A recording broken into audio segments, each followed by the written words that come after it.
سیدنا فاروق اعظم رضی اللہ عنہ نے فرمایا کہ رسول اللہ صلی اللہ علیہ وسلم نے ہمیں حکم دیا کہ مال کا صدقہ کرو، تو چونکہ میرے پاس اس وقت مال کافی تھا، میں نے کہا اگر ابو بکر سے میں بھر سکتا ہوں تو آج بھر سکتا ہوں، کیونکہ میرے پاس اس وقت مال کافی تھا۔ تو میں سارے مال میں سے آدھا مال لے کر بارگاہ رسالت میں حاضر ہو گیا، اور وہ مال حبیب خدا سید الانبیاء صلی اللہ علیہ وسلم کی خدمت میں حاضر کیا۔ تو رحمت کائنات صلی اللہ علیہ وسلم نے فرمایا، عمر گھر والوں کے لیے کتنا چھوڑ آیا ہے؟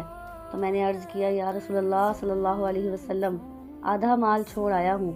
پھر ابو بکر گھر کا سارا مال لے کر حاضر ہو گئے۔